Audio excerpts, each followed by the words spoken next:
Memory cards. Does anybody remember these things? And if you don't, you're probably too young to have used them, so you're gonna learn something today. This is a memory card.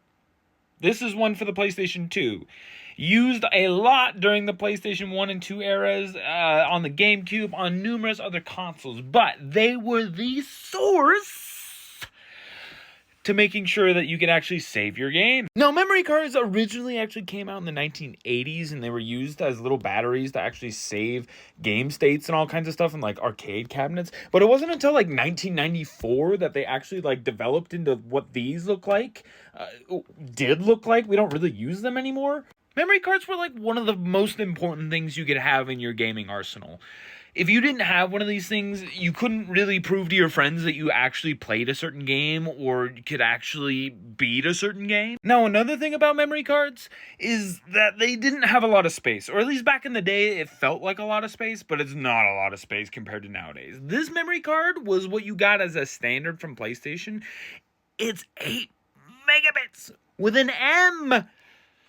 That's tiny! Which is wild if you consider that these memory cards actually costed anywhere between like $15 to like $30 in the early 2000s for 8 megabits of space.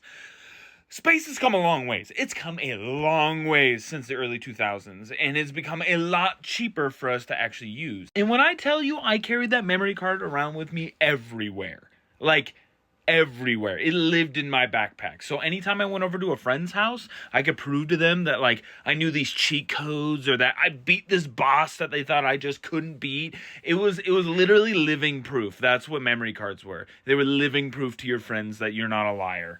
Like, these things were way too easy to carry around, and it felt like it was advertised to carry these things around with you everywhere. If you open up an old PlayStation 2 case, every single case has a slot for you to actually put your memory card into so you can carry it around with you. So it's not just like loosely floating around in a bag like a dumb child would actually do. But nowadays, we have other stuff like internal memory and hard drives and SSDs and M.2 drives and all that kind of crap for way too much space if you can actually afford to buy one of those ones that's huge. But back in the day, you weren't worried about having like an incredible amount of space because you weren't downloading games onto it. It was just save states. That's all that was on memory cards.